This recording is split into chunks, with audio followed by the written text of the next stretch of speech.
In Rome, Chen Xinhua and her uncle Warren experience trouble with their restaurant from a mob boss who wants their property.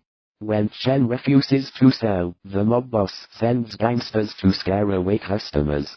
Appealing to an uncle in Hong Kong, the person the disappointed Chen meets at the airport is Tang Lung, a martial artist who seems awkward and out of place in this foreign city. Before long, thugs appear at the restaurant and chase off the customers while Tang is in the toilet. Angered by Tang's poor timing, the staff question his skill and the usefulness of his style. Later, the gangsters return to harass more customers, but this time Tang single-handedly defeats the thugs, though Wang warns them that the gangsters will now seek revenge and that this victory could make the situation worse.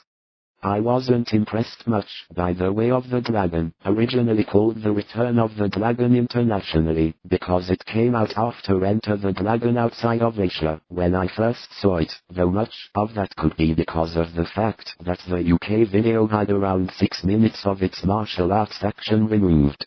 In any case, while I still probably stick on Enter the Dragon more often, for entertainment purposes, The Way of the Dragon, a film that has inspired Roadhouse, Rumble in the Bronx and many others, has grown in my estimation with successive viewings, and I do now think it may be Bruce Lee's best work, even if it lacks anything near the gloss of a Hollywood production.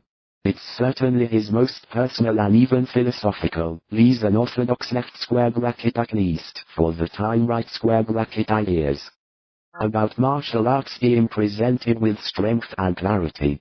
As a film, it's undeniably slightly odd, being basically a fish out of water comedy for much of the first third, and Lee not afraid of having his character come across as goofy, while the device of having English being substituted for Italian does take some getting used to, though true to form the film gets darker as it goes along, and this one doesn't even want you to cheer at the end, instead adopting a tone of restrained poignancy.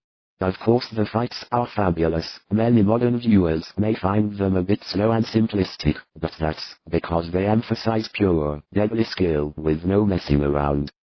Lee was intended to play the lead role in No Way's Slaughter in San Francisco, which was made without him but didn't end up getting a release until 1981, but wanted to be shot of the writer/director of The Big Boss and Fist of Fury, with whom he had constantly argued, and to do more of his own thing, directing, writing, co-producing and choreographing his next film, which was originally called Enter the Dragon, until Lee decided to save the name for his American breakout movie. He wanted Joe Louis to play Colt, but they'd fallen out, so Lee recruited his frequent training partner Chuck Norris instead, plus students Bob Wall and Wang Imsick. Lee was still being challenged, and one guy bragged in an Italian newspaper that Lee, who was actually tired of all these fights, which would usually last just a second or two, was scared of him. Lee seriously injured him in a second, then paid for him to be healed in Japan. This was the first Hong Kong film partly shot in the West, though most of the cast and crew didn't have passports or working visas, which meant they could only work in Rome for a maximum of 3 weeks, while filming around the Colosseum was forbidden, so the few scenes filmed there were quickly shot without the knowledge of the authorities. This one was even more successful, but it became the most mutilated of Lee's films. The US version, cut by 4 minutes, removed some of the early comic material left square bracket, most of the bits described in the next paragraph right square bracket, while the UK version cut bits out of every single fight, losing 4 minutes, which became 6 when the video lost the nunchaku footage as well. Lee had intended to remake it set in San Francisco for the US market. After the best titles of any Lee film, A Golden Dragon and Wooden Oar Men Rowing in a Blue Sea with White Lines, in the manner of an old Chinese painting, we open with a close-up of our hero's face, which is quite lengthy until the camera pulls back to reveal him waiting for somebody at Rome Airport and some people staring at him for no apparent reason, except to give us a feeling of how Tang, a guy from the slums of Hong Kong, must feel in this vibrant city. The next few scenes are rather funny and make one wonder if Lee would have gone even more for comedy in later films, at the expense of martial arts, if he'd lived past 33. Tang tries to tell a kid he's hungry but scares him off, orders the wrong food at a restaurant, and is accidentally picked up by a prostitute. He even apologizes to a bad guy for bumping into him whilst coming out of the restaurant toilet left square bracket, and he doesn't even know how modern toilets work right square bracket, not realizing what has just happened elsewhere. His character's naivety is perhaps overdone, but Lee plays this fish out of water stuff so well. As with previous Lee characters, Tang is certainly not perfect. He has a narrow-minded and even slightly narcissistic streak, and has little respect for history nor open spaces. Our slum is full of these wrecks, he says to Chen looking at some Roman ruins, and, upon finding himself in a park, such a big place is waste. In Hong Kong I would build a skyscraper and collect rent. Chen initially thinks he's just a country bumpkin, but then clearly falls for this guy. Her half-smile during Tang's first fight is lovely. But he's either just too ignorant or too standoffish to respond. It's around half an hour before Chen goes into action, and we are given 2 instances when we think we're going to see something but don't.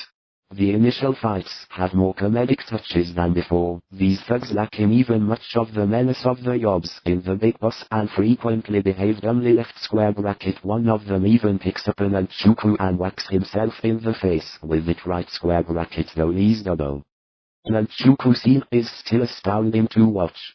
We also see him do a lot more warm-ups. The tone gradually gets more serious, as the stakes are raised and the villains bring in some fighters from abroad to destroy Chen, plus a really surprising plot twist involving one character which I used to consider unnecessary but really adds an element of futility to things that is consistent with the previous 2 films. Maybe one should give in sometimes? Maybe the secret bad guy has a point? After Chen has defeated or killed his opponents, we have a rare example of an English dub being more meaningful than the original language, at least as subtitled. The subtitles on the Cantonese version read the last line of dialogue as, "In this world of guns and knives, Tang Lung is respected wherever he goes," which is fine, but I much prefer the English dub of the line, which is, "In this world of guns and knives, wherever Tang Lung may go to, he will always travel alone." The latter enhances the feeling of sadness at the end of the film without overdoing it. Lee often liked to show himself wiping the floor with his opponents, and Lee's brawls with students Wang Einsick and Bob Wall are perhaps a little too one-sided in that Chen never seems in danger. But the Colosseum duel with Chuck Norris left square bracket, sometimes intercut with shots of the local cats right square bracket, remains a fight to study. It seems to be a letdown for some, with Colt only having the upper hand in the first third, and there's nothing flashy about it. It's all single-minded brutality, where you feel every kick and punch. Lee emphasizes the importance of patience. After Tang starts bouncing on his feet, he adopts a largely defensive attitude, and then wears down Chuck by dodging his attacks and kicking his lower legs, and presents perhaps the most important idea of his Jeet Kune Do martial art. To not get stuck in one fighting style, though when Lee tells of the importance of adapting, he's probably referring just as much to life in general. And it's interesting that Lee's character here treats his opponent with respect. He finally succeeds in stunning his right arm and left leg, but he keeps on coming, and Tang regretfully has to kill him. Then he covers his body with his shirt, lays his black belt over him, says a silent prayer, and later visits his grave in the cemetery left square bracket. Well, I assume it's his. It could be one of the killed waiters right square bracket. The actual Western-style build-up to the fight is almost as memorable, as Tang searches for his opponent all over the Colosseum, while Arquen's distorted voice taunts him. The character of Arquen, by the way, is as gross of a stereotype as you can find, though he's so ridiculously over the top that I can't take it seriously. Lee overall acquits himself pretty well as director. There's one very well-handled suspense scene, where a sniper is taking aim at Tang and Chen, while the sounds of nearby firecrackers get louder and scare Chen. Lee was the first Hong Kong director to view Witches in color so he could match studio and location footage, and it's surprisingly well done. Just check out the back projected shot of part of the real Colosseum during the final fight. It's almost seamless. Nora Mayo is simply wonderful in this film, as her character goes from disappointment to incredulity to unrequited love. It's a shame that she never became the huge star she deserved to be. Norris gets an amusing introduction where his boy walks into the camera. When Disappointment is Joseph Cruz's score, his main theme is fine, and even works okay, as a comedy tune, but little else is memorable, and he even resorts to excerpts from Ennio Morricone's score from Once Upon a Time in the West, at times left square bracket, though this kind of thing was common in Hong Kong films of the time, right square bracket. Overall though, it's really quite sad watching this film, because it shows so many signs of what Lee could have gone to do, the seeds of further, more diverse flowings of his talent.